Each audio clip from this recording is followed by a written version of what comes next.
there. Good morning. I hope you're having a lovely day. I hope the sun is shining.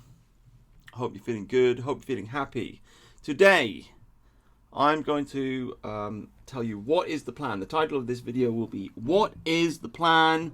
And basically, I'm going to outline my plan, what I'm trying to achieve with my YouTube channel, what am I trying to achieve with my weekly show, The Anglo Gang, which is on every Sunday at 7.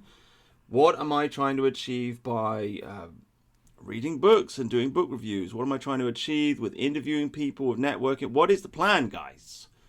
What are we trying to do? And I'm making this video essentially so I don't have to repeat myself in private conversations with multiple different people. I can just send them the video, right? So this video is for Tharium and Mercian and Aubrey and all the boys in the chat and any guest that comes on the show and anybody that's interested in coming on the show. And it's a plan, it's a statement of intent, I suppose. I don't know if any of these things are going to happen. I can't promise that, but it's kind of like it's a vision. Okay, and all this, because all this stuff to me seems obvious. It's like the sun in the sky. It seems obvious, and it seems like it doesn't need to be stated. But then again, perhaps other people don't. Maybe you can't read my mind, right?Maybe other people can't read my mind, and they don't really understand what I'm trying to achieve here. So it's probably best if I just kind of like lay things out so that there's no misunderstanding. And just to skip right to the conclusion, essentially the plan is, I'm going to ramble on about this for an hour, but I'll skip to the conclusion just to save you time. But the plan is make videos on the internet and recruit people, build a network, gather together. I want like 5 friends. I'm a big fan of Noel Gallagher, who once said that he's only got 5 friends, and if he ever gets a 6th friend, he gets rid of one, right? Because you only need 5 friends in life. I'm a kind of a believer in this, right? I just want 5 friends. I want 5 friends that are interested in making videos and interviewing people and networking with people and reading books, right? And I want those 5 friends to have roughly the same kind of ideological mindset as me. And then we can work together, promote each other, share our guests, and that, in my opinion, is how you win at the internet. That's how you win at the game of the internet. So that's what I'm kind of trying to build towards. That's what I'm looking for. That's what I desire. And so I guess I'm just putting the intention out there, right? As the hippies would say, as the women would say. I'm giving a message to the universe. This is what I want. This is what I want, guys. This is what I'm looking for. Yes. This is what I'm looking for. But why am I making this video? I'm making this video because I'm having a bit of a meltdown, right? I'm having a meltdown, and I had the very same meltdown last year. And I was thinking about making a video about it last year, and I never did. And now here we are, a year later, and I'm having the very same meltdown at the very same time of year. And I'm just thinking, like, this is absurd. I've got to say something about this, right? And why am I having this meltdown? Partly because it's the new year, okay? So obviously, it's January, and so it's the beginning of the year. Just got back to work, and I'm just starting to think, like, what the hell am I doing with my life? Why am I on the internet? Why am I putting so much time and effort into this? Maybe I should do something else and try and make some money so I don't have to work this crap job anymore. Boom, boom, boom, etc., etc., etc. These are thoughts that are always going through my head. And I'm also thinking, like, maybe I'll just chuck this in like March or April when summer comes around, like why just go out and get some sunshine instead of just like talking to people on the internet. So I'm thinking all these thoughts, right? And last year, just so you know how I feel, where I'm coming from, right? Just so you understand. Like, again, I'm not trying to, like, I don't want anybody to take this video the wrong way. I'm not trying to insult anybody. I'm just talking plainly. Okay, this is shop talk, as the Americans would say, right? But last year I remember. So we had Millennial, we had SJ Jamus. I couldn't do the show anymore because I had problems at work. My shifts were all over the place, and I just couldn't do the show anymore. But I thought, I'd like to interview some people, right? I'd like to talk to some people. So then I go on the internet, and getting people for interviews is hard work, right? This is a repeated, ongoing problem. I mean, it's not a huge problem because it's fun just to talk to like Tharium and Mercium and now Aubrey's coming on the show every week, and that's fun. So it's not a huge problem, but it's also just nice to have new people on the show, right? New ideas, right? It's nice to be friendly. It's nice to network. So anyway, I just thought I'd interview some people, and so I put in a lot of hard work. I got these guests on the show, and then it's like I wanted to pass the guests on to other people, right? I mean, last year it was George, and it was what was her name? Presley, American girl, Presley, and it was like, oh, I've interviewed this person, maybe you'd like to talk to them or whatever, and they didn't, right? They didn't want to. And I just couldn't. It made me have a meltdown. Basically, I had a fucking meltdown over this last year, right? Because I was just thinking, like, why not? Like, don't you get, like, are we on a different wavelength here? Are we not understanding the game that we're playing? Do you not understand how to win this game? Okay, I'm confused. I've got these great guests. I've got these contacts. Why don't you want to talk to these people? I'm trying to share, because this is what I'm looking for. I want to network with the networkers. I want to share my guests with other people, and then they can share their guests with me, right? So because then it makes it easier for me to find guests, and it's easier for them to find guests. It's I scratch my back, you scratch your. I scratch your back, you scratch mine. It's good for me, it's good for you. We work together as a team, right? It seems really simple and straightforward, and yet I can't seem to make it happen. I don't know. I don't understand. I don't understand, guys. What's going on? So I had a meltdown last year, and I'm having this. I feel like I'm having the same meltdown again this year. Why can't I just network with the network? So let me try to explain what I think, okay? The way I see it, the internet is a communication device. All right, people think of the internet as being a book, but it's not a book. I think it started off as telephone lines. It's still basically telephone lines. That's what it's built on. It's a communication device. And websites have been built, and I think 10 or 15 years ago, people thought it was a book, and they said if you put anything on the internet, it'll be there forever. But that's just not true anymore. Most of the content on the internet gets deleted. Most stuff does not last forever. There's a whole world of missing links out there. So the internet is a communication device. It's built on telephone wires. It's made out of electricity. Electricity is a form of fire. It's made out of fire. It's temporary. It doesn't last. But it's a device in which you can talk to other people. And so who's the king of the internet? Well, it's Joe Rogan, as far as I'm concerned, because he runs a podcast. And he just talks to other people. And what is the currency of the internet? The currency of the internet is fame.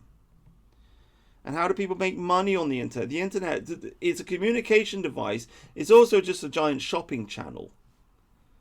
Like it's an advertisement. That's all it is. Facebook is in social media is just advertising. Facebook is in the business of advertising. Instagram is in the business of advertising. That's all this is. It's people talking to each other on an advertising platform, and either the social media companies are making money out of advertising themselves directly, or the social media stars, The e-celebs they themselves are making money by advertising, like selling stuff to people. So what is the internet?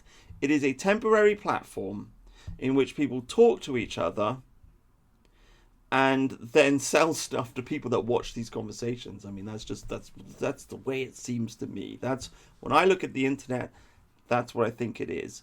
And I believe in hierarchy, and I believe that it's just the way the human brain works. People always put things in a hierarchy. They can't help doing it.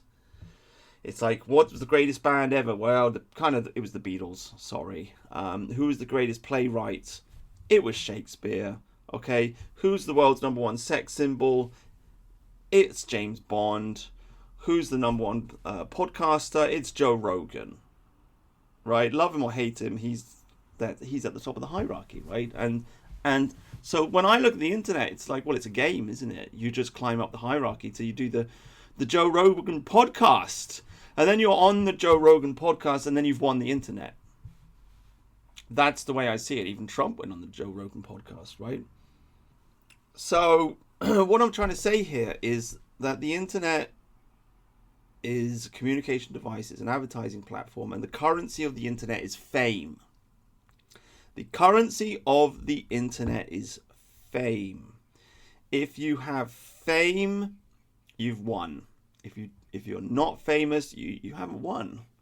And if you're famous, people will follow you just because you're famous.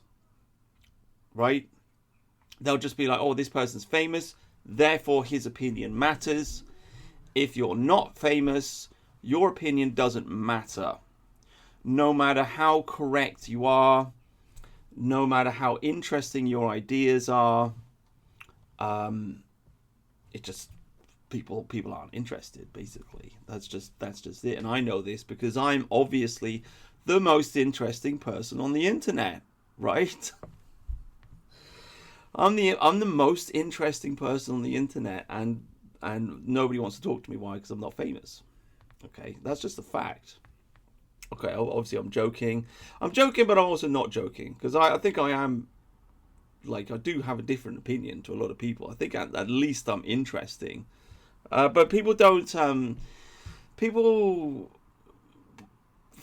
just want to listen to what famous people have to say. Take somebody like the Academic Agent. He's famous, so he just keeps going. Take Nick Fuentes. He told everybody to vote for Kamala Harris. He told everybody to vote for Kamala Harris. Okay? He's sitting on the internet saying that if you're born in America, then you are an American. So he's basically in favor of anchor babies.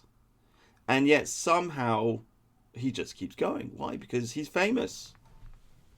So fame is the currency of the internet. Once you have obtained fame, then all you have to do is just keep that ball rolling, and then you can use that fame to sell things to people, right? Merch, right?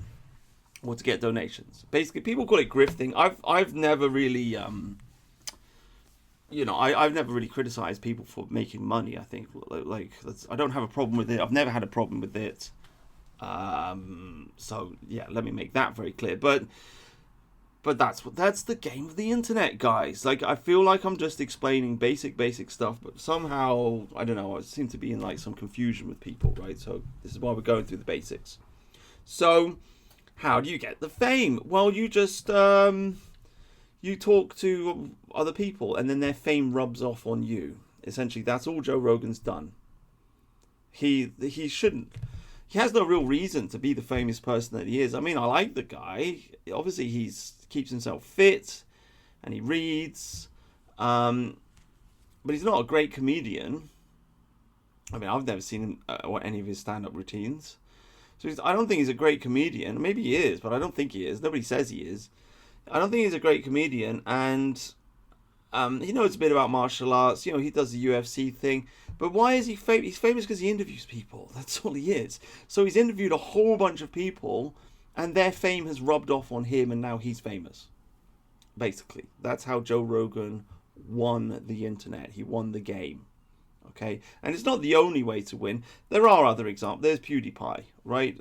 PewDiePie also won the internet, and he did it by himself without any help, just making short little 10-minute videos.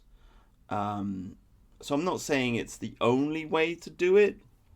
You can do it by yourself without other people, but well, you know, even if but there you go. So, but even if you do it all by yourself, probably you'll end up talking to other people anyway. I mean, PewDiePie hasn't. He's continued to remain a very solitary person, but he is the exception of the rule to the rule. Like most famous people, they make a bunch of videos or whatever, they get famous, and then they just start talking to other people. So either you network to get famous, or you get famous, and then a whole bunch of people are going to invite you onto their podcast or whatever. That's naturally and normally the way it works. There are always exceptions to the rule, but they are kind of the exceptions. So that's how the internet works, guys.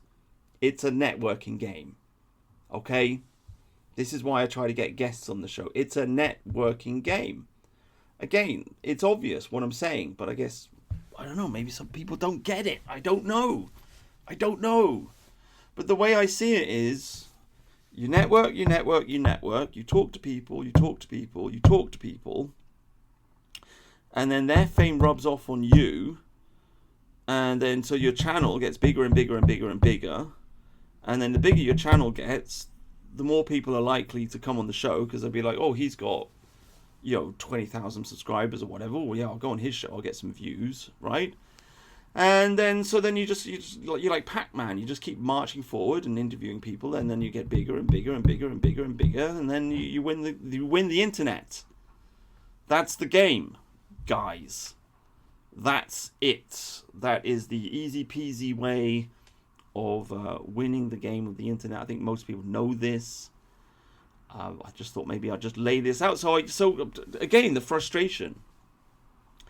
I interview a bunch of people, okay, and I mean this is why I'm laying this out. This is why I'm stating these obvious facts, because I'm just bashing my fucking head against the wall here, and I don't know what the fuck's going on. Because I interview a bunch of people, I get a whole list of contacts, and I try and pass these contacts on to other people. I'm like, guys, look, you could interview this person or that. Would you? And it's like, it's not happening. It's not happening. So I don't know why. I don't know why, guys. I'm not trying to be a dick. I'm not trying to be an asshole. I don't fucking understand. I don't understand what's going wrong here. Like, do people have a different perspective on things? I don't get it. But the way I see it is that if you want to win the game of the internet, like I said, you want to network with the networkers. So you want to be talking to, I don't know, 10, 20, 30, 40 people a year, or whatever, how many interviews you want to do a week. I work a full-time job, so I don't really have that much time for it. But you want to talk to a whole bunch of people, and then you want to share those guests with some friends. And then this is another thing about human psychology, is that people like to join groups, right? They don't really like to follow lone wolves. Again, PewDiePie, exception to the rule. Usually people like to join gangs because it makes them feel safer. That's basic human psychology. They're like, oh, I'll go with those guys. So this is why Lotus Eaters, it's a gang. I mean, Sargon made a name for himself before, so he kind of did his own thing and then got famous for that. But then he kind of like spread his wings. Bunch of people followed him. Why? Because he's famous, right? I'm not saying he made some good content, but people, they probably agree with his ideas, but they like him because he's famous. So he spread his wings, and now he's got his gang, the Lotus Eaters, and people like to join gangs. That's what they do because it makes them feel safe. And there's opportunities for networking and so on and so forth. It's also social proof. Basic kind of like pickup artist concept. Like you're supposed to pimp out your social media profile, showing lots of pictures with you with lots of friends. It's social proof. Women fall for this. They think, oh, if this guy's had lots of girlfriends, then he's probably not a serial killer, right? So it's social proof. So if you invite lots of guests onto your show and you talk to lots of people, then people are like, oh, well, maybe he's not so bad after all, right? Maybe he's not such a weirdo after all, because all of these people have talked to him, right? He's got all these friends. He's a nice person. So it's social. So I'm saying, like, if you want to win the game of the internet, the best mechanism, you want to network with the networkers. You want 4 or 5 friends doing the same, more or less the same thing. And then you share your guests, and then you kind of form your own kind of like informal type of gang. Doesn't have to have a leader or anything like that, but it's gonna be casual, just like, yeah, we're kind of in the same space. We know each other. We're friendly, and we kind of know each other. And so, you want, like, ideally, like, how would that practically work? I would say, like, you need like 4 or 5 live streams a week. And I mean, this is my dream anyway. This is what I want. I'm just telling you what I want. This entire video is me just saying what I want, okay? I just want to be part of something. I just want, like,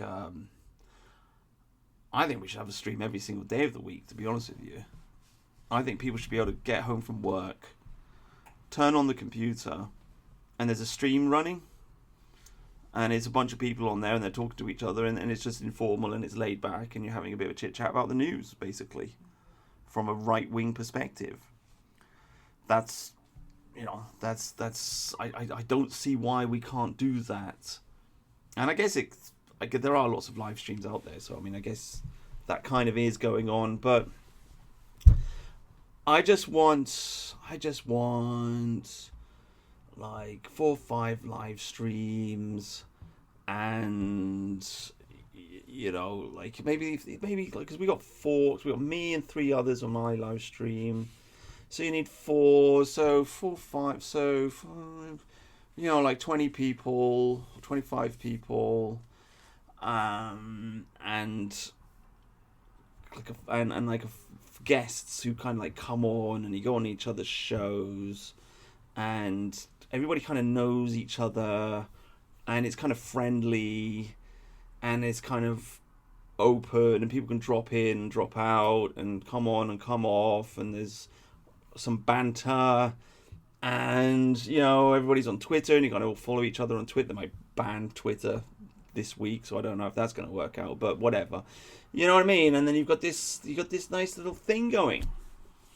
You got a nice little thing going, and then I try to have a guest on every week on the show, just because it's nice to have a guest, because then you can say, you open the show up and you're like, hi, you're the guest, right?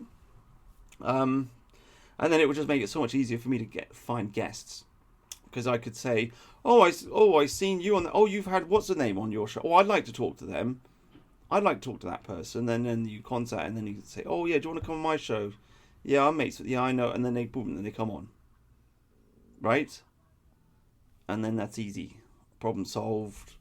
And that's the kind of thing that people want to join, and they want to be part of, okay?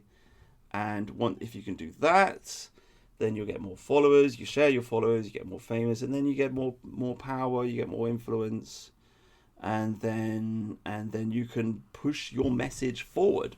If you don't do that, then you've got to like push forward by yourself, which is doable, but it's harder. And of course, like, one of the problems I've faced over the years, of course, is I've had my channel shut down multiple times, right?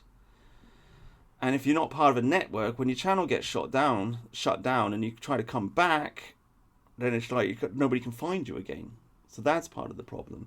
But also, it would solve the problem of me wanting to take a break, because I think to myself, well, why can't I just go away for 6 months and then come back? I should be able to do that. But it's like, I go away for 6 months and I come back and there's nothing. See what I mean? Because it's all gone, right? But if there are 4 or 5 people and they were just like keeping the ball rolling, and the momentum's still there, I could go away, do something else for 6 months, and I could come back and it would all be fine. Do you see what I'm saying? I'm just telling you what I want. I'm just laying this out here on this little kind of stream. So on this video, sorry. So that's how it should work. That's how you win the game of the internet. That's how other people do it.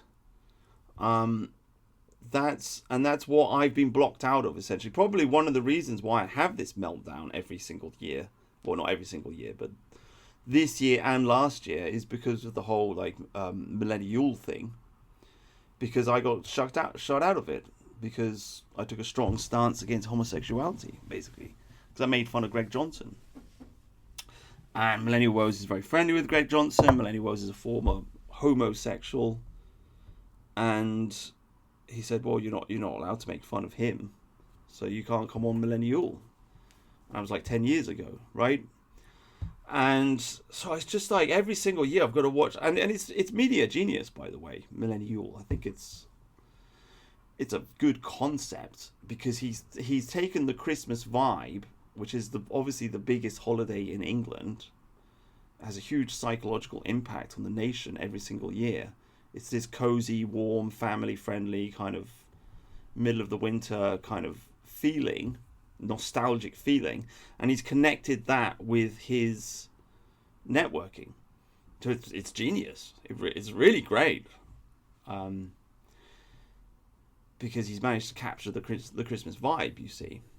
And it's a show of strength every year. It's like, look at all these guests. Look at how popular I am. But for me, every year, it's like, well, I'm not allowed on there because I don't like homosexuals, basically. And so every year this thing comes around, and it's like, wow, so the gay mafia is still in charge then. Fantastic. Every single year. Every single year, it's, oh, wow, the gay mafia. Because it is a gay mafia, and you won't notice the gay mafia, and you don't see the gay mafia unless you take a strong stance against it, and then you'll find yourself ostracized from everything. So I guess what I'm saying is, like, for most people, they get involved in dissident right politics or whatever. They just join the network that's already there. But I'm shut out of the network that's already there because the network that's already there is run by a gay mafia. And most people don't realize that the gay mafia even exists. They are in denial of it because most people won't point out Greg Johnson. They won't say like, why is this homosexual on Millennial every year? Why can't we make fun of him? And by the way, like, I don't even have a problem. I believe in freedom of speech. Like, you can talk to him if you want to, but you should be able to make fun of him. You should be able to call him Grindr Greg. You should be able to mock him. You should be, in the same way the academic agent, you should be able to call him a foreigner or whatever, because that's how, that kind of peer pressure is how you establish order, right? It should very much be a case of the straight white man on the top making fun out of women and making fun out of homosexuals and making fun out of brown people. And I don't mean it in a nasty way. But that's how peer pressure works, and that's how you establish social hierarchy. If you're in a group and you make fun out of the gay guy, like I did, make fun out of Millennial Woes or Greg Johnson, and then you get ostracized from the group because you've made fun out of the gay guy, then that group is essentially dominated by the gays. It's dominated by the gays, and they'll deny it, but it is. Right? And for me, that's just total hypocrisy. Because on the one hand, all these people that sit on the internet going, oh, you know, degeneracy and blah, blah, blah. In fact, I just listened to the Millennial Woes Morgoth conversation. I was going to do a response to it, but there's nothing to respond to because they don't really say much. But you know, there's Morgoth complaining about Bonnie Blue. And it's like, mate, you're talking to a gay Scottish guy. Like, what are we talking about here? Like, can you not see the hypocrisy here? Like, it just amazes me, right? It just amazes me. So he's complaining that you've got this slag, right, Bonnie Blue, joining Reform. And he's like, oh, you know, you can't have anything. There's always something's got to ruin it and whatever. And it's like, well, okay, but you don't have any problem with Grindr Greg going on Millennial every year. You don't have any problem with that. So what are we talking about? It's just hypocrisy. It's you don't have any principles, and then it's like both of these guys, they sit down and they complain about gatekeepers, and it's like, well, in the BBC or they won't talk to this person, they'll deplatform people. It's like, well, I got deplatformed by Morgoth and Millennial Woes. Like I literally had Millennial Woes giving out a fatwa saying, if anybody supports Winston Churchill, then you shouldn't talk to them, right? So these people behave in that manner. I think it's just utterly hypocritical. It's just utter nonsense. It's on the one hand, you're sitting on the internet banging on about gays and Jews and what have you, and then you're hanging out with a bunch of gays and Jews. The dissident right is crawling with gays and Jews. What are you talking about? It doesn't make any sense. It's hypocrisy, and you're not going to win, because that's the number one enemy. That's what's destroying Western civilization. Who else are you going to blame it on? In fact, I'm really come to the point that I think it's really the gays, to be honest with you, that's destroying everything. It's the gays, and it's the men that tolerate the gays, because they've got no family values, and they're mentally ill. And you can say, well, Brutus, what have you got against? It's just it's not natural. Okay, it's always been weird, and most civilizations throughout history, for most of the time, have made it illegal, because they understand the problems that it causes.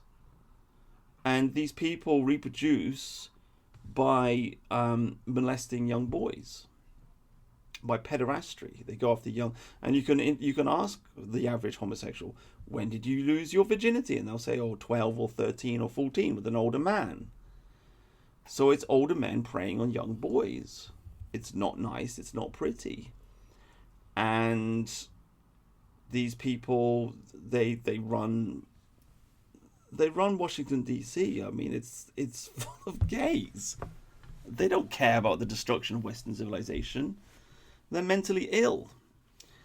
And the dissident right, run by gays, filled with gays. And what's the result?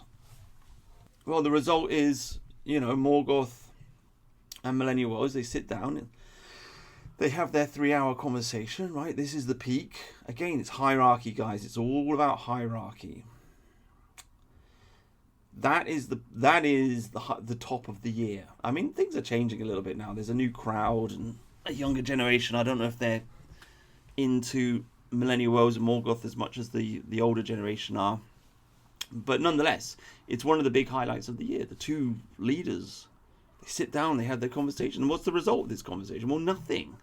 There's no plan. It's just doomerism. That's all it is. There's no... I didn't learn anything. I listened to them for 3 hours. I didn't learn anything. There's no facts. It's social observations. It's Morgoth saying he's talking to some guy and that he met on the street, and that guy was really racist, and this is good because the mood of the nation is changing. And it's like, okay, I mean, it's not entirely right. There's nothing wrong with it in itself. It's more like what's not said that's the problem, instead of what actually is said. Like there's nothing actually wrong with two guys sitting down and having a moan about immigration. It's just like, I'm scratching my head and I'm like, well, okay, but that's fine, but why are you guys in charge? Why are you the leaders? And where's this go? Because this is the keynote conversation of the year. Right? They do this every year. And it doesn't go anywhere. There's no plan. There's no, like, they don't get to the end of the show and they're like, right, well, this year we're going to achieve this, this, and this. No. Millennial Woes goes back to sleep. He's on the dole. Right? Again, why do we have a right-wing movement that tolerates somebody that's on the dole? I've got to work. I fucking work 40, 50 hours a week. And I make more videos than Millennial Woes does. Right? And I read more books than he does. I gotta fucking work. Why does this guy get the laser around the place on the dole? Why have I got to pay taxes for that? And why am I part of a right-wing movement that supports that and thinks that that's okay and that's normal? It's absurd. Like, what happened to working class dignity? There used to be a time when working class people hated people that were on the dole because they're a bunch of fucking lazy layabout good for nothings. So, you know, so that's the conclusion. That's the speech. They do their conversation. And then he always goes back to sleep for another year, and then Morgoth does whatever he does. Again, I think they both care about the country. I don't think they're bad people, so to speak. You can tell they obviously care. I just think they're poor leaders. I don't really see what they're achieving. I don't see what their plans and ambitions are. And it seems like the whole thing's just an episode in doomerism. And I think the whole thing's run by a gay mafia in the background. And if you point out the gay mafia, you'll get ostracized by it. And so what happens is, essentially, the movement becomes doomer-pilled. It's exactly the same thing as what's going on in the mainstream, right? This is the point I've made again and again and again. I just went to the pub yesterday with a friend and explained this to him, right? What's happened is Western civilization has been feminized, okay? Because women are not capable of violence, and so they don't think in terms of violence. And so what happens is we gave them the vote, and then the women got into politics, and now the women are in power, and now the women have kicked the aggressive men out of power, right, with human resources and social pressure and all the rest of it. And it's taken many decades for this to happen. But you're kind of, you know, banging your fist on your table, red-faced, angry gammon. He's not going to last very long in Parliament or in the Tory party or in the Labour Party or what have you, because some feminine woman's going to go, you know, and so he won't be welcome in those circles. But the feminized man is welcome. The feminized man is welcome. And so what happens is you end up with a country led by feminized men, the kind of men that can get along with being nagged by women, right? And so then when Axel Rudikabana murders 3 little girls, these feminized men go, oh, well, you know, that's a bit unfortunate, isn't it? And they don't do anything about it. Whereas 100 years ago, when we had more masculine men running the country, they would have hanged him, like, without question, and quickly too. And they would have committed all kinds. They would have done all kinds of things that I can't even say on the internet. Essentially, they would have solved and resolved the problem quickly. But that's not happening anymore because the men have been feminized. In a similar way, in the dissident right, you've got all the gays, and so anybody who's got any kind of like firm principles, I suppose, anybody who's actually going to point out, look, hang on a minute, like, you guys are a bunch of hypocrites. You're banging on about homosexuality, but you got a gay guy. You're hanging out with a gay guy. Like, Greg Johnson's a fag. Like, what are we talking about here? Anybody that points that shit out, they get ostracized. And so you have a dissident right that's run by essentially just dishonest people, shallow thinkers, and they're the ones that get promoted. And they get the fame, which is the currency of the internet. They get the fame, they get the support, they get the followers. They are part of the network, and the network raises them up, because that's how it works, right? They'll get on Millennial, they'll get on the Academic Agent show, right? Academic Agent again, hanging out with some transvestite Scottish guy. Why is it always the Scottish? What is wrong with the Scottish? God knows. So as long as you're willing to look in the other direction and ignore the fact that the Academic Agent is hanging out with a transvestite and that Millennial Woes is also hanging out with a bunch of gays, as long as you ignore the gay mafia, you will get promoted up the hierarchy, and you can be a famous British dissident right ethno-nationalist thinker, and you'll get the subscribers, and you'll get the donations, and you'll be able to sell merch to people, and you'll be part of the team, you'll be part of the gang, right? But if you point it out, you will be ostracized, and that's it. That's what's happened to me. I don't want to sound like I was saying yesterday, I was going to make a response to Morgoth and Millennial Woes, and like everybody in my chat group was like, "Oh, you're always burning bridges. You can't." I'm just pointing shit out. Sorry, right? I'm just this is just basic social dynamics. Read the Culture of Critique, right? This is I'm just saying that's how it works. That's how the system works. Just take a step back and look at it objectively. That's how it works. So why am I saying all this? I'm saying all this because I guess most people, for most people, they don't have to build their own network because there's already a network there, and most people just join what's already there and then they get picked up by it. But because I'm ostracized by the gay mafia network, I've got to build my own. And so every single year in January, I have a fucking meltdown because I'm like breaking my fucking head open trying to find guests and stuff and pass them on to other people and trying to build this thing, and then it just doesn't work, right?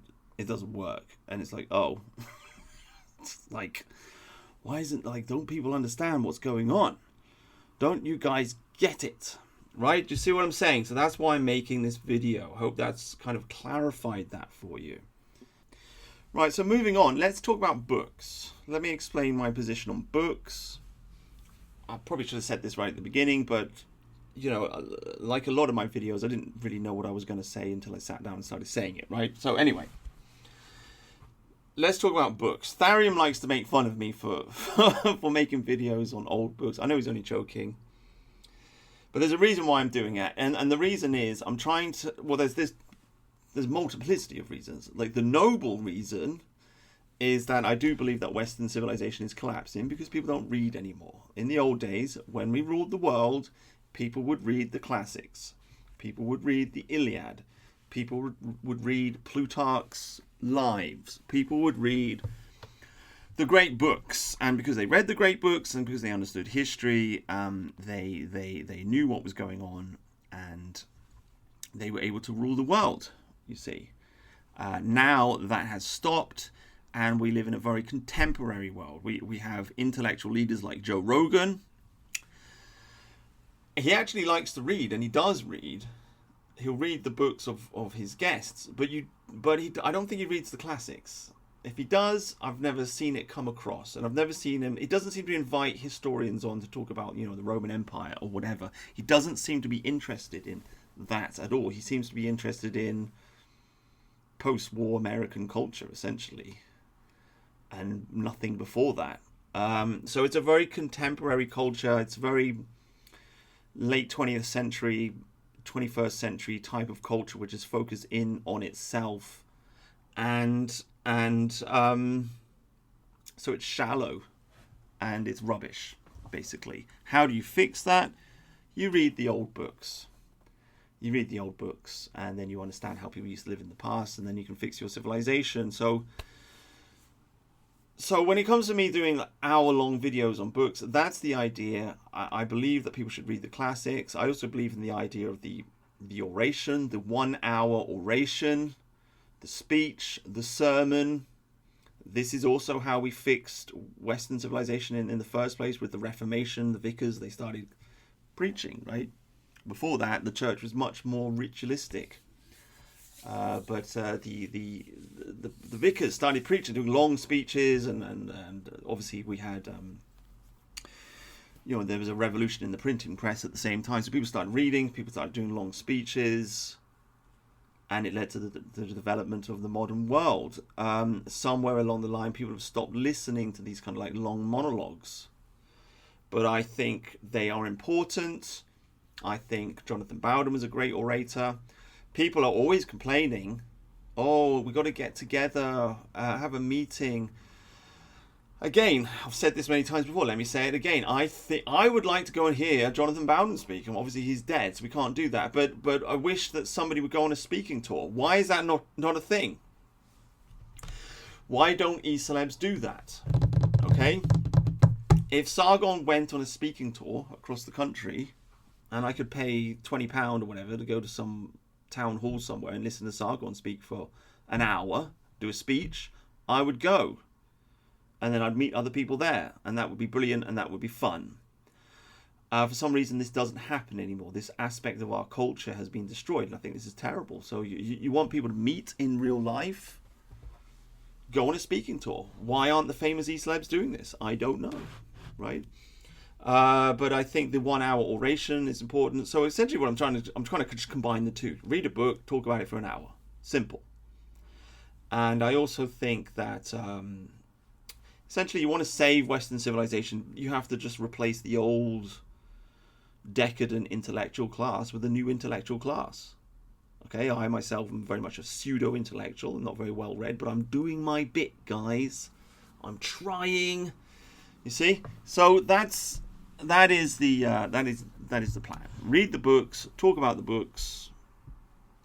Every generation returns to the same field and plows the same field and draws a new harvest. Every generation of thinkers and philosophers goes back to the classics and draws inspirations from those classics, and then they write new books and create new culture. You look at the biographies of every great artist, they all loved the classics. They were all well read. So, I mean, it just has to be done. If you don't read, you're a moron, basically. You're just a dum-dum. Like, I don't even know, like, I don't even understand it. Like, people on the internet, oh, we've got to save Western civilization, but they don't read. What are you trying to save here?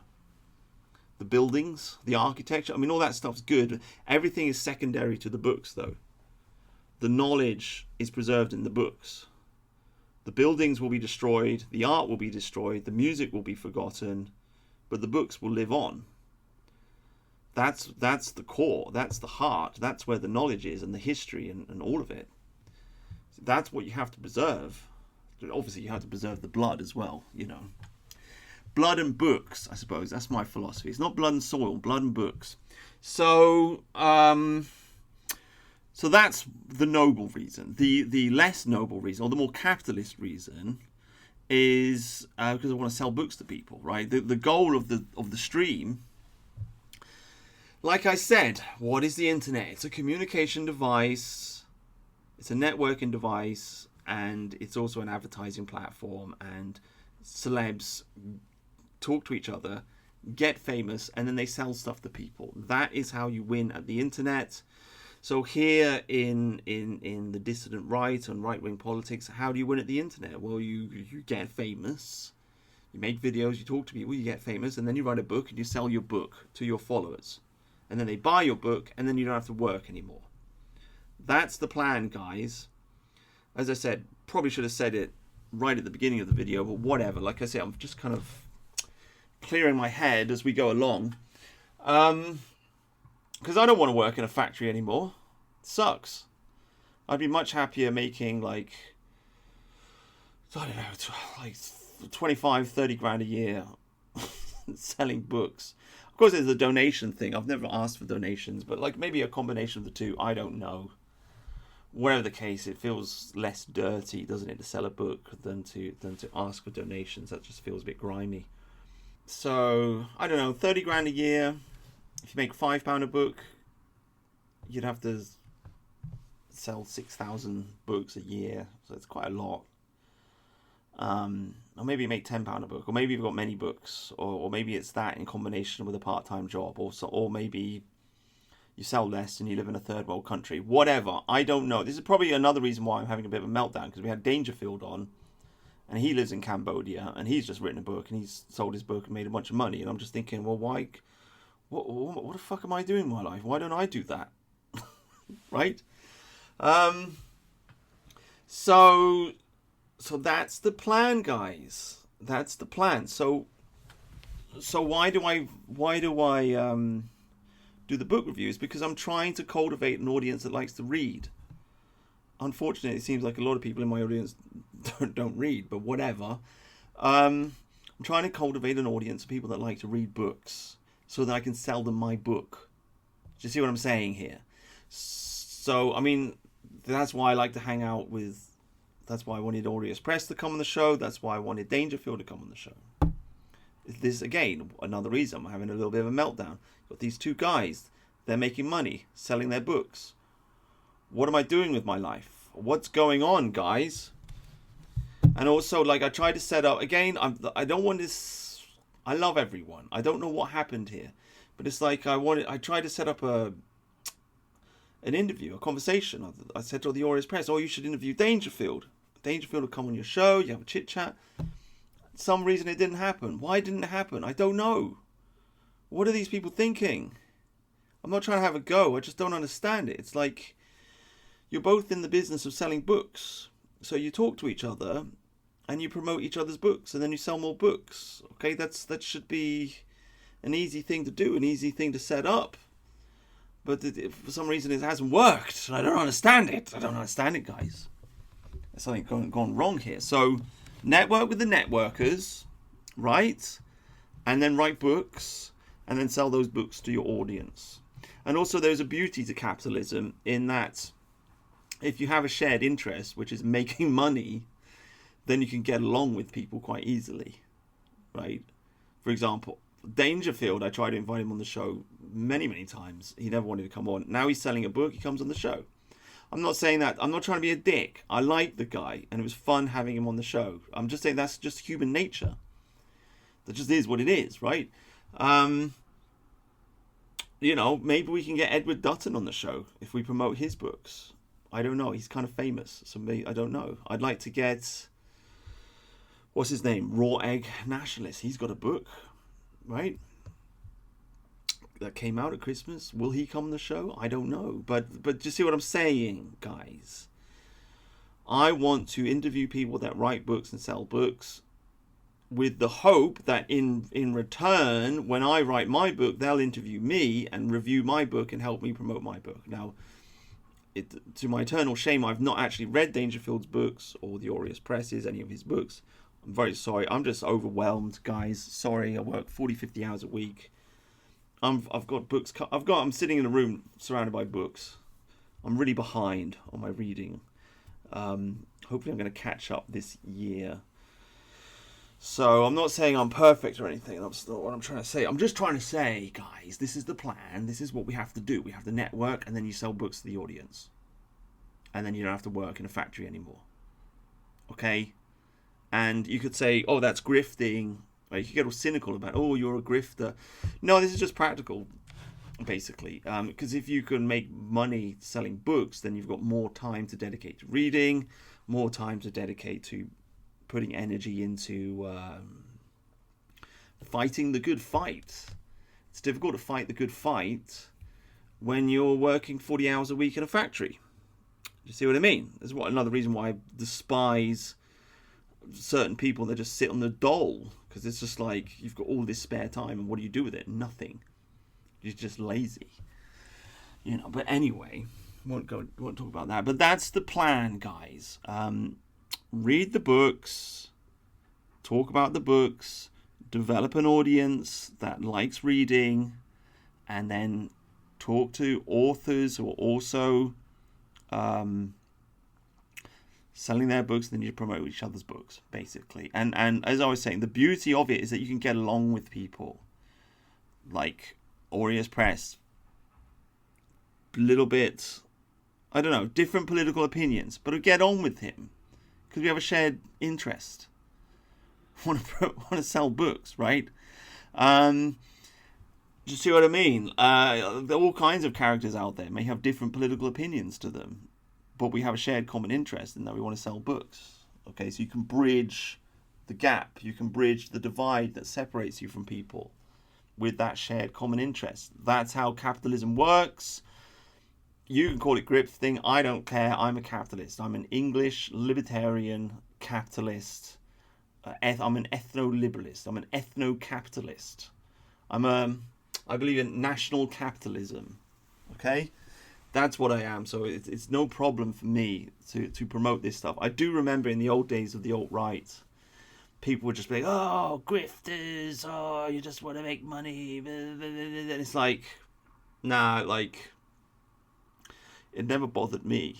But that's because in the old days of the alt-right, it was just filled with socialists, basically national socialists, and so they had that mentality.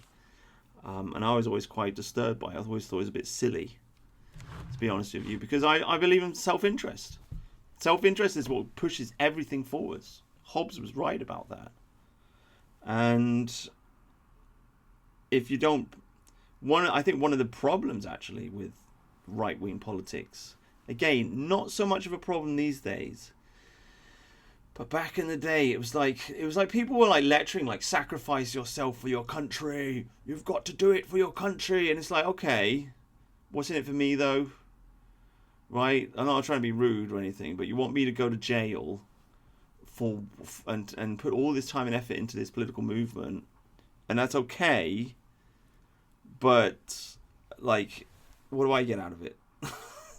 Because this is how the Jews rule the world. Gotta say, guys, they always get paid at the end of the day, right? So if you really want people to follow you, you have to appeal to their self-interest. This is just basic Machiavellian. This is Saul Alinsky, right? You appeal to people's self-interest, and then they'll follow you. That's why I'm making this video. I'm appealing to your self-interest. I'm saying to you, hey guys, I'm your friend. Hang out with me. I'll help you. I'll make you. I'll turn you into a rich e-celeb, and you can retire. You can go and live in Cambodia with Dangerfield, right? And you can write a book, and people will buy your book, and you'll be happy, right? This is what I'm trying to do here, guys. Obviously, it's difficult for me to do it because I don't have the subscribers to offer that. But if we work together, we can build this thing, and we can all go to Thailand together. We'll go to Thailand together, and I'll protect you, and I'll stop those lady boys from seducing you, okay? Because I know where the good brothels are. I know the good ones, and I can protect you, and I can point you in the right direction. So this is the plan, guys. So that's that, guys. And this is what the show's all about, reaching the hour mark. I don't know how long I want to go over. I'm grooming you. Brutus the Groomer, okay? If you're in my chat group, you are being groomed for this. You didn't realize it. You didn't know you were being groomed. But I am grooming you. I've got my eyes on Jonathan Bowden quotes. I've got my eyes on you, mate. I'm grooming you. You will come on the show, and you will become an e-celeb, and you will write a book. Yes, it's going to happen. Robert Cobb's being groomed. Right? He's an Australian alcoholic. Can't even organise having a conversation with him on a Saturday morning. Can't even organise that with him because he's an alcoholic. But whatever. He's a smart guy. He's quite a philosophical guy. I'm grooming him. He's going to write a book too. I'm going to get him on to the Oreos Presses live stream. I'm going to do it. I'm trying to pull the strings in the background. It's going to happen. I'm just getting there, mate. I'm getting there. We've got Flynn. Flynn's already started a Substack, so well done, Flynn. Maybe he'll write a book sometime. I don't know. Maybe him and Robert Cobb can get together and they can do an Australian live stream. I don't know. We could make that happen. Lots of things could happen. Mercian, he's got lots of contacts. Mercian and Tharium have been great this year, by the way, for bringing in lots of guests on the show. I am very grateful. So yeah, I don't want to like. I'm not going to ask them for anything because I've just become this overbearing cunt asking people to do stuff on the internet. So I'm not going to ask. They've already been groomed. Mercian and Tharium have already been groomed. They're perfect. They've reached a state of perfection. So they're fulfilling their roles, and that's good. Aubrey, I've got my eyes on Aubrey. She still hasn't sent me those naked photos that she promised, but that doesn't matter because I can just Photoshop her head and use AI to do that for me. So I don't need the photos. But Aubrey, this is another thing. This is another reason why I had a meltdown last year. It's like having a conversation with Presley, this American girl, because I was just explaining to her. I was just like, listen, Presley, you are a woman, okay, and the internet is a sausage fest, right? Dissident right politics is a sausage fest. It's full of angry men, most of whom are incels, and they're fucking pissed off, and nobody's listening to them. If you're a woman, and if you just invite them onto your show and just allow them to speak, as long as you don't argue with them, if you start talking back to them and contradicting them, and that's going to be a problem. But if you just do the Socratic method and you go, wow, that's interesting, tell me more, Anon, then you can have a whole line of men, and they'll come on your show and they'll talk to you, and you'll get famous. You'll easily become a very influential person. And I remember this because I was interviewed by a lady a long time ago called Big Cat Kayla, who's since disappeared from the internet. But she was a girl. That's what she did. And everybody came on her show. Everybody talked to her. And she became very big very quickly. And then she disappeared. And in 10 years on the internet, she's the only person that ever really... the only person that's ever invited me on.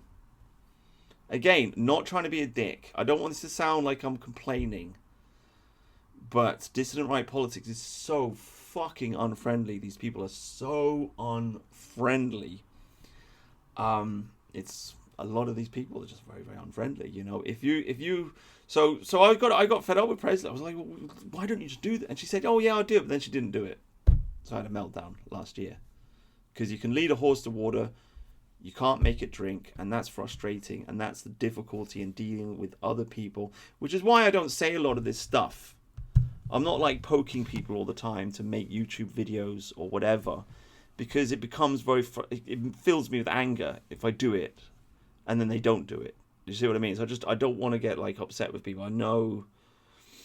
I'm sorry if you don't understand that, or that sounds dark or whatever, but I just it's fucking frustrating dealing with other people and trying to get them to do stuff. It really is. Because you get excited. It's like, oh, so-and-so is going to do this. And then they don't do it. And it's like, oh. It's just... Do you see what I'm saying? But my show is it's an open source show. Like, all of you guys in my chat group, you're all welcome to make videos. And I'll promote your videos on my show. You can make memes. I'll promote your memes. I'll promote your Substack.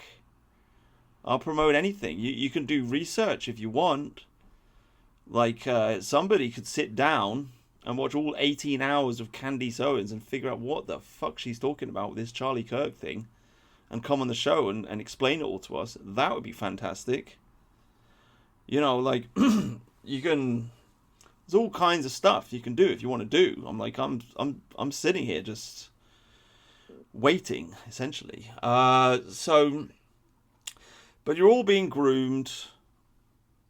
But what was I saying? Yeah, Aubrey. Yeah, Aubrey, like, if she wanted to, she could do her own live stream. She could have a show. She could interview everybody. Nice, friendly lady. Nice sense of humour. She'd be famous quite easily. What else have we got? Yeah, but this is the plan. Okay, this is what's going. The show is an open show. Everybody's being groomed. I want you all to succeed. I want to promote you. I want to help you. That's what the show is here for. I don't bang on about it because it frustrates me and it makes me angry if I ask people to do stuff and then they just don't do it. So that's why I don't bang on about it. But you are all welcome, and you all, in my opinion, have the ability to do this. Because if you can sit in a pub and hold a conversation, then you can sit on the internet and you can talk. It's simply a matter of practice. Making YouTube videos is just a matter of practice. If you just do it a lot, and then it becomes easy, basically. Maybe you're camera shy in the beginning, but if you just keep doing it, then you won't be camera shy anymore, and you'll start feeling comfortable with it, and you'll enjoy it. I mean, I guess some people are intimidated by the internet, I suppose. It's been a long, long time since I've been intimidated by the internet. So I guess I've forgotten what that's like. But I do know this is why I find it so frustrating, and why I don't harass people. Because I used to harass people all the time. I used to say, "Oh, make videos, and they wouldn't, and I just got fucking pissed off of them. Because I'm just like, well, what are you guys doing? What are we doing here, guys? Are we trying to build a political movement or what? Do you know what I mean? So I don't want to get angry with people. So I'm not gonna harass you. But all I'm gonna say is the opportunity is there. The opportunity is there, guys. You're being groomed by Brutus. You're in the chat group for a reason. I have recruited you into my master plan to take over the world. You didn't know this, but you're part of the plan now. Okay, you're in the group. You're in the group. You're in the group, and you're never going to leave. Okay, all right. That's what's going on. So yeah, that's the plan. What else can I say? I don't want this video to be too long. Yeah, and the other thing, the show is a laid-back show. The idea behind the show, the weekly show, is... Let me just clarify what I'm thinking about the show. Because I've flip-flopped back and forth on it. And that's my fault, but that's, The show is a laid-back show. The show doesn't really have much of a script. It's meant to be like that. That's intentional. It's supposed to be informal. It's supposed to be funny to a certain extent, or boisterous or whatever, and there is a reason for that, and the reason for that is that, how can I express? This is actually quite a deep point, but essentially, let me just take a step back and build up from first principles, okay? I believe in human nature. I believe that people are fundamentally good. Like, the more I'm talking about politics, the more I'm starting to realize that your political system kind of rests upon whether you think people are fundamentally good or fundamentally bad, right? I think people are fundamentally good. Why? Because I believe in biology, and I believe that men have natural sexual desire, and so they want to have sex with women, and this leads to children, and then children leads to family life, and family values are good. That is the good in the world, right? That's the Shire right there. It's family values. Men want to have wives, they want to have children, they want to own their own property, and they want their own little small business, and that is the foundation for English liberalism and etc., right? No man wants his daughter to be a slut. No man wants his son to be gay. No man wants his family to be murdered by an immigrant. So in my opinion, all the traditional values that we're kind of like espousing on the internet, they all kind of follow naturally on from the family unit, and the family unit itself follows naturally on from every man's selfish sexual desire, really.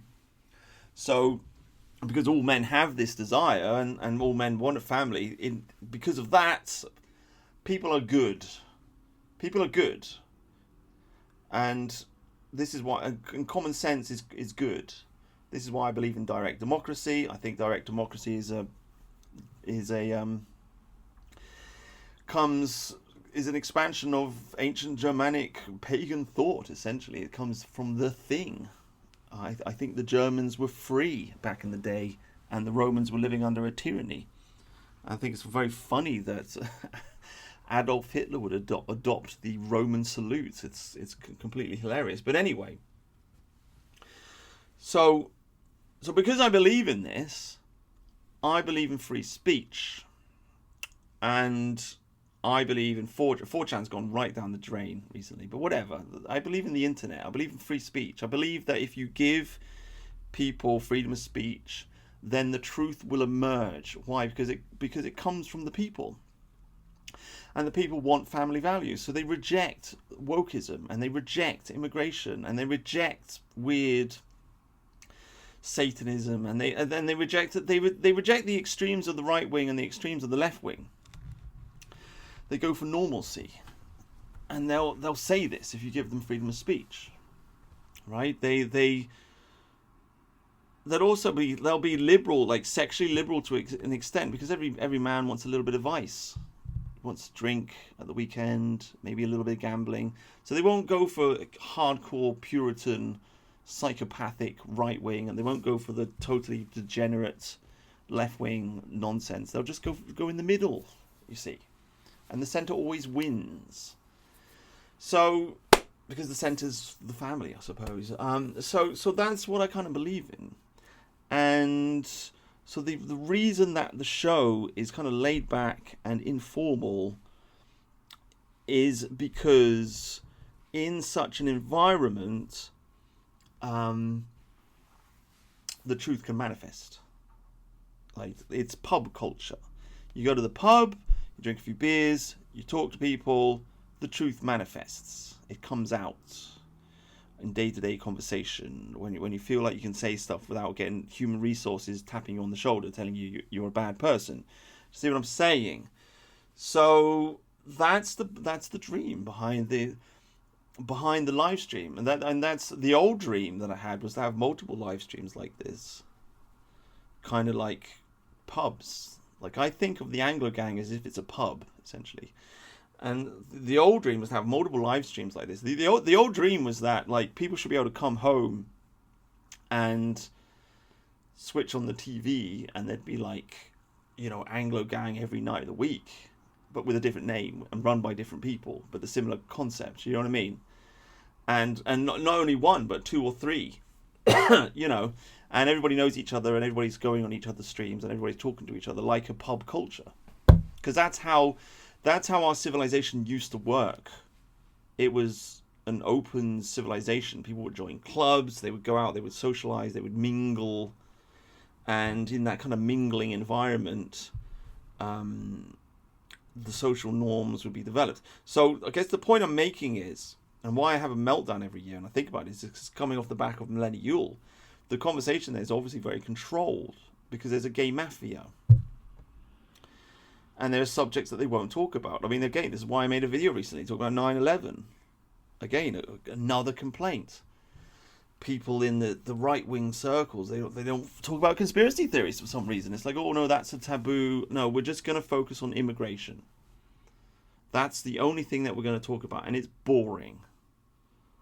It's boring. I think people should talk about the whole wide range of everything. Everything. That's why the show is informal, okay? Because you put a bunch of people on a live stream, there's no script, and they just talk, and then stuff comes out. And you go on a tangent, and you go on another tangent, and you go on another tangent, and then before you know it, you're talking about something completely unrelated. And, I mean, sometimes actually it's better just to talk without any videos. But it's difficult because maybe if they ban X, it won't be a problem anymore. But the temptation is to play a video, isn't it? I mean, in the old days when I used to, we didn't play any videos. We just used to talk, and we go on to all kinds of crazy tangents. Maybe we could go back to that. I don't know, but that's the point. There is a method to the madness.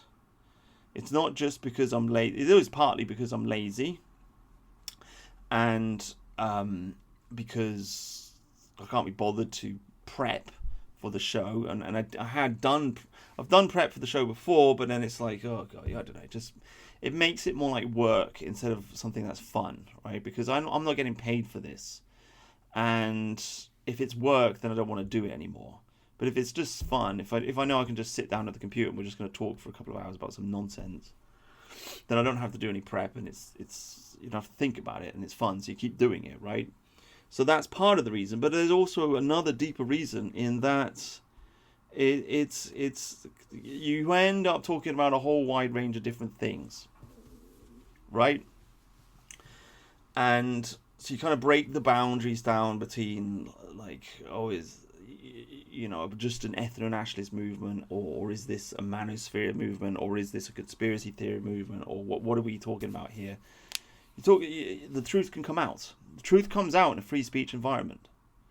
This is why the tyrants want to censor people. because they know the truth comes out in a free speech environment. So I believe that people are good, and I believe in free speech, essentially.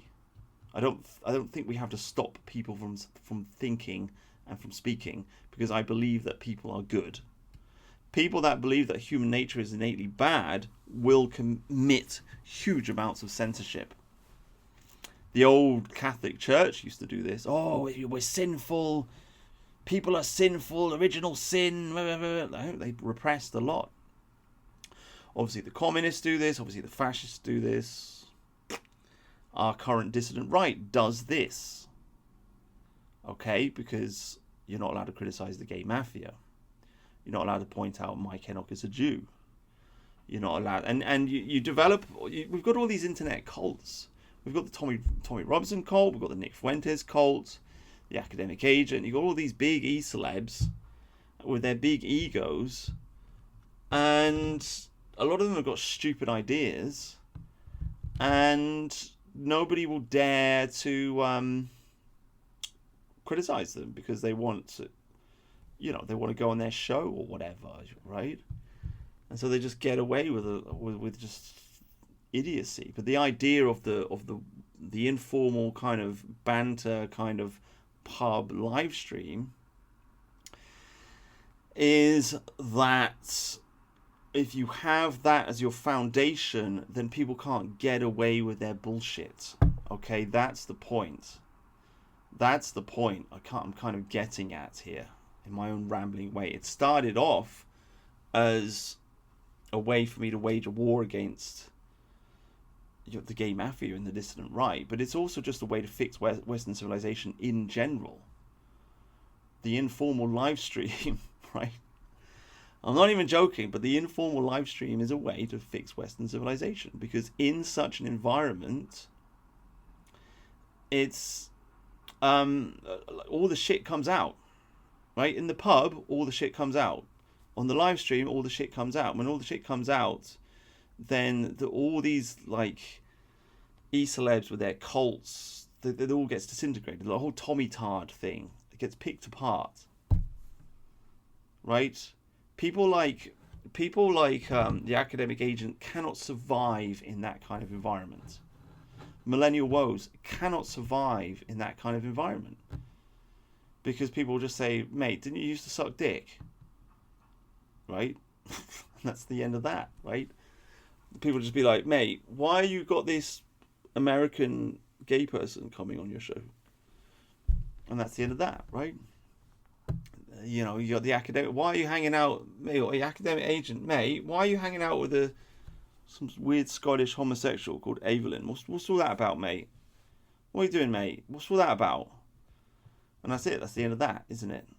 So they don't. So they don't want this kind of informal conversation, you see, and this kind of informal conversation rips that to pieces. I mean, we're seeing it happen with. We're seeing the internet right now tearing down Erica Kirk. They've put, how much money have they put into promoting her as this kind of great person? And you got a bunch of random people on the internet. Of course, Candice is kind of leading the charge, but I don't think she's been attacking Erica Kirk. But whatever, you got a bunch of random people on the internet, just the mob essentially tearing her down. Tearing her down. That's what social media can do if you don't have the censorship. They can tear down all of these false prophets, basically. So that's kind of the dream. The dream would be that it would be out of control. The dream would be that you'd have multiple live streams every single day. Nobody's in charge of it, like 4chan in the old days. Nobody was in charge of it. It's just a bunch of random people. They just turn up and they're saying whatever they want, and it's very difficult. It's very difficult. It's a difficult system to control. Every system can be controlled by a small group that gets in there and pulls the strings, but some systems are harder to control than others, right? Obviously, like the Chinese communist system, you're a small group, you can rule that over that quite easily because you have this authoritarian infrastructure. But if you have a liberal infrastructure which kind of celebrates freedom of speech, it's harder to control it. You can, but it's much harder, you see. So I mean, that's the way I see it. Like, I wish we had, like 20 Anglo gang live streams a week. To be honest with you, with just like an uncontrollable mob of people, just talking about shit on the internet, and then all the truth would come out, and none of the Easterlites would be able to get away with their nonsense anymore. They'd be ripped to shreds. Do you see what I'm saying? It's kind of the vision, but that's beyond my control and beyond my power. I always kind of hoped that you could like roll a ball and start an avalanche, but it's kind of like beyond my power to do that. But that's kind of part of the vision. Okay, just so that you understand. That's the vision. That's kind of what I'm trying to achieve with the taking the piss and the informal nature of the thing. That is what made England great in the old days. It was pub culture. I actually think going to the pub and having a pint is a political act at this point. I'm going to make much more of a... I've got a friend now who's into conspiracy theories, and I'm making a point now of going to the pub with him like on a semi-regular basis now, and just drinking and just talk fucking politics, because that's a whole other video. That's a whole other video. I mean, again, this is why I'm frustrated. It's why I'm having a meltdown. Because if I was famous, I reckon I could fix this country quite easily. Like, I did a video about this a couple of years ago, Woden Wednesday, right? Woden Wednesday. You want to get it. You want to rally together a few million people. It's got to be done with the pubs. It's got to be done with people going to the pubs and meeting in the pubs and drinking beer and talking about stuff in the pubs. That's how you get the mob. That's how you get the crowd on your side.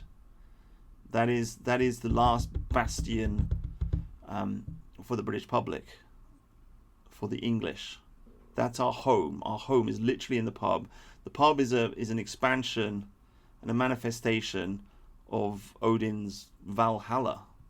That's what it is. It's the old mead hall of our ancestors. We are naturally drawn to... I know it's kind of a joke and a meme, like, oh, I'm drawn to the pub. We are drawn to the pub. We have a spiritual destiny to be drawn to the pub. I find it very interesting that SJJ never goes to the pub. And now he's turned against Brexit. Right? It tells you something, doesn't it? I remember back in the old days, like, I used to talk to Unwashed about this. Because despite all of his faults, Unwashed likes to go to the pub. He's a drinker. And I remember him saying, like, because he met a few people, like, from the whole, like, Mark Collett patriotic alternative kind of crowd, and he said, yeah, they're a bunch of weirdos. They don't fit in the pub. They don't feel comfortable there. They don't fit in. They've not been socialized, essentially. And I think all of that is very true. And I think I don't think that the neo-Nazi bullshit would last very long if you try to put it into a pub setting, because people would just be like, fuck off, mate. Right? I don't think Evelyn would last very long in a pub setting. I don't think the academic agent and with his elite theory would last very long in a pub setting. Do you see what I'm driving at, guys? Do you see what I'm driving? That's the kind of vibe. It's pub nationalism. That's the vibe that I'm trying to promote here. It's informal. It's laid back. There should be women involved. There should be flirtation, and that's it. If you have that, then you have a healthy civilization. If you don't have that, if people stop going to the pubs, your civilization will fall to pieces, and everybody's just alienated, and everybody, and that's it. We'd literally save the country. Do you know we could literally save the country if everybody in England just started going to the pub? I'm not even joking. Again, why I'm so frustrated with people like Morgoth and Millennial Woes. Like, end of the year, big speech, no plan. If I was famous like them, if I had their fame and their influence, I would organise pub meetups in every town of this country. You could do it very easily and very informally. You just create a drinking club network, and then you could start pulling in thousands and then tens of thousands of people into your, Brexit drinking club, your the glorious English drinking club, right? That's what I want to build. I want to build the glorious English drinking club. I would invite every conspiracy theorist in the country. Like, I'd say, mate, like, we're having a drinking sesh. Come to the pub. We're going to talk politics. We're going to talk about all this crazy shit. We're going to talk about the shape-shifting lizards. Okay, mate? Come to the pub. Let's have a chit-chat. And we sit down around the table. And we drink beer. And we have a moan about immigration and what have you. I think such a thing would be very, very popular. It's certainly something that I would like to get involved in. And I do all kinds of things like that, but I'm not famous, so I can't do that. So there you go. And why can't I do that? Because the gay mafia has excluded me from that group, right? So, right? And the gay mafia, do they like to drink in the pub? No. So what's going on here, guys? What is going on? Now, are you starting to understand now? Are you starting to understand why everything's going down the drain and nothing's getting reversed? It's because the movement, the right-wing movement that's trying to push back against all this stuff is contaminated with homosexuality. And they're not in touch with the British public. They're not in touch with this kind of like raw masculine energy of the English. We need to drink. We need to go to the pub. We need to drink. That's it. It's so obvious. It's so obviously the rallying point. So, I mean, that's why I used to drink on the stream. That doesn't work so well on the internet, though. It doesn't really play out so well. So I've stopped drinking on the live streams now. But anyway, I hope that clarifies why the show is the way it is. I hope that clarifies what I'm trying to achieve with this YouTube channel and with the stream. And I hope that, again, like, if you want to get groomed by Brutus, if you want to write a book, or you're out there, you've already written a book, like, you want to network. Again, I want to network with the networkers. I want to make friends. I want to talk to people. I want to do interviews. I want to be part of a little group, a little club. And it's already there, sort of, by the way. It's already there, all the elements are there. We've got like contacts and stuff, it's not like it's not happening. It is happening. I just thought I'd make this video to kind of like clarify. This is the dream. This is the vision. This is what we're heading towards. This is what we want to build. This is what I want to build. Okay? If you want to help me build it, then let's do it. And that's that. Okay, thank you very much for listening. Again, don't mean to insult anybody. Wasn't meant to be a complaint.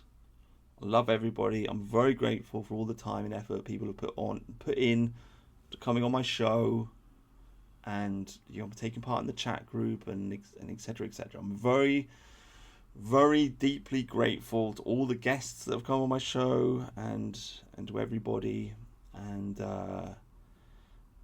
that's it. Yeah, guys. So I hope you had a lovely day. All right, and thank you very much. Thank you. Goodbye.